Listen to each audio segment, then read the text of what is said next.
Hey guys, welcome to my channel. I am Shreya और आज के इस वीडियो में हम बात करने वाले हैं महाभारत की। महाभारत का युद्ध वैसे तो कई सालों पहले हुआ था, लेकिन ये महाभारत का युद्ध हमें बहुत सारी सीख दे करके गया है। आज के इस वीडियो में हम यही बात करेंगे कि महाभारत के युद्ध से हमें क्या क्या सीख मिलती है, क्या क्या सबक मिलते हैं जो हमें अपने जीवन में उतारने चाहिए। पिछले साल जब लॉकडाउन लगा था तो हम सब ने टीवी पर महाभारत देखी थी।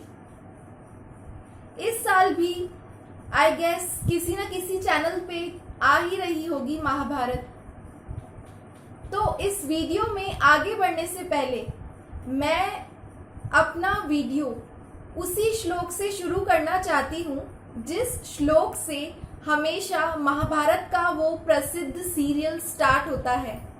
I don't know why, but मुझे वो श्लोक बहुत अच्छा लगता है, इसलिए मैं उसी श्लोक से शुरू करने वाली हूँ। तो जैसा कि आप सब जानते हैं वो श्लोक है, यदा यदा हि धर्मस्य ग्लानिर्भवति भारत अभ्युत्थानमधर्मस्य तदात्मानं सृजाम्यहम्। इसका अर्थ है, इस श्लोक में श्री कृष्ण अर्जुन से कह रहे हैं कि हे अर्जुन, जब जब संसार में धर्म की हानि होती है तब तब धर्म की वृद्धि के लिए मैं अवतार लेता हूँ।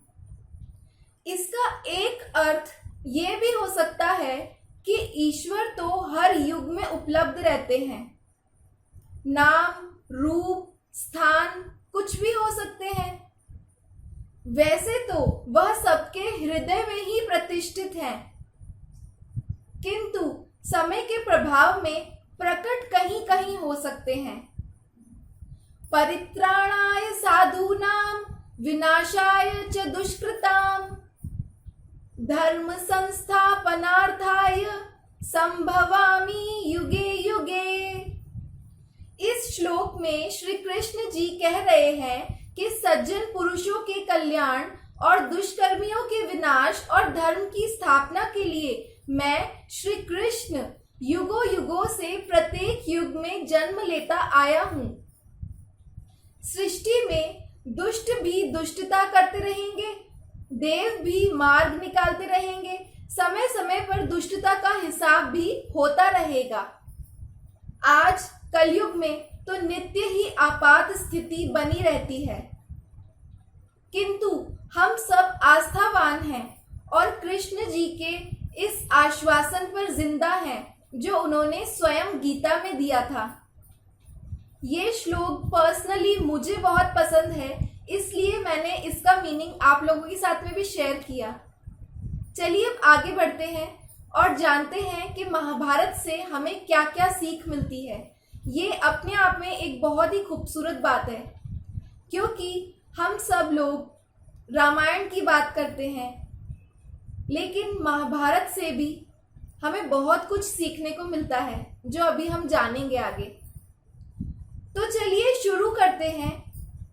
सबसे पहले हम ये जानेंगे कि हमें क्या क्या नहीं करना चाहिए जो उस वक्त महाभारत के वक्त पर किया गया था। सबसे पहला सबक ये है कि हमें युधिष्ठिर की तरह जुआ नहीं खेलना चाहिए कभी भी। दूसरा सबक ये है कि हमें कर्ण की तरह दुष्ट इंसान का एहसान नहीं लेना चाहिए। तीसरा सबक ये है कि धृतराष्ट्र की तरह पुत्र मोह में नहीं पड़ना चाहिए। धृतराष्ट्र वैसे भी देख नहीं पाते थे, लेकिन अपने पुत्र के मोह में वे इतने अंधे हो चुके थे कि उन्हीं के कारण शायद बात इतनी आगे बढ़ गई कि महाभारत के युद्ध तक पहुंच गई। चौथा सबक ये है कि माता कुंती की तरह अनुचित प्रयोग कभी भी नहीं करने चाहिए। पांचवा सबक ये है कि द्रौपदी जी की तरह अनुचित जगह पर हंसना नहीं चाहिए। द्रौपदी जी की बात चली है तो मैं आप लोगों के साथ एक बात और शेयर करना चाहती हूँ। हम सबको पानी पूरी बहुत पसंद है। हम सब लोग बहुत स्वाद लेके पानी पूरी खाते हैं, जिस पानी पूरी के नाम से हमारे मुंह में पानी आ जाता है। क्या आप जानते हैं पानी पूरी का आविष्कार महाभारत काल में द्रौपदी जी के द्वारा किया गया था। छठा सबक ये है कि महाराज पांडु की तरह काम के वशीभूत नहीं होना चाहिए। सातवां सबक ये है कि दुर्योधन की तरह अनधिकार हट नहीं पालनी चाहिए। आठवां सबक ये है कि भीष्म पितामह की तरह अनुचित प्रतिज्ञाओं में नहीं बंधना चाहिए। भीष्म पितामह ने अपने जीवन में एक बहुत बड़ी गलती करी थी। परिणाम स्वरूप उनको बाणों की शैया मिली। वेद कहते हैं क्रोध भी तब पुण्य बन जाता है जब वह धर्म और मर्यादा के लिए किया जाए, और सहनशीलता भी तब पाप बन जाती है जब वह धर्म और मर्यादा को बचा ना पाए। भीष्म पितामह के जीवन का एक ही पाप था कि उन्होंने समय पर क्रोध नहीं किया द्रौपदी चीर हरण के समय, और इसलिए परिणाम स्वरूप उन्हें बाणों की शैया मिली। नवां सबक ये है कि दुशासन की तरह नारी का अपमान नहीं करना चाहिए।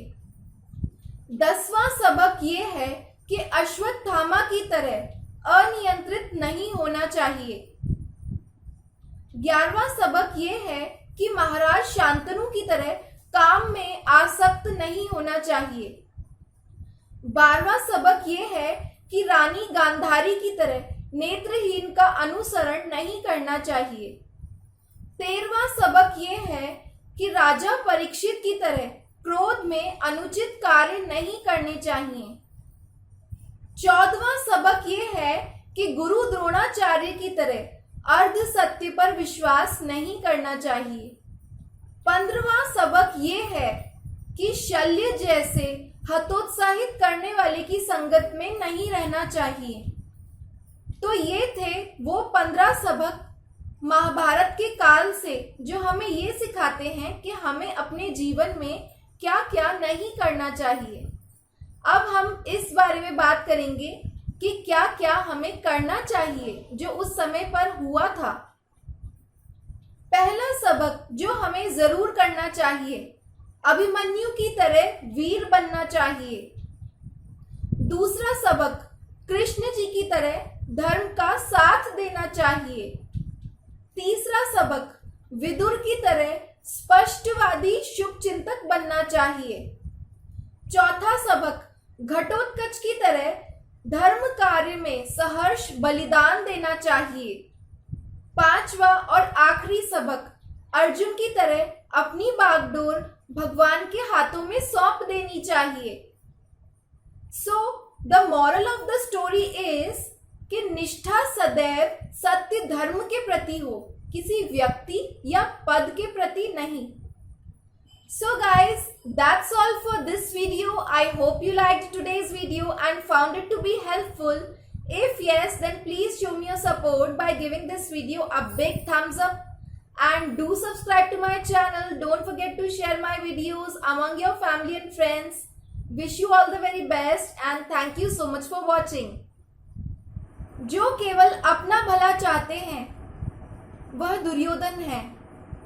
जो अपनों का भला चाहते हैं वह युधिष्ठिर है, और जो सबका भला चाहते हैं वह श्री कृष्ण है। जय श्री राधे कृष्णा।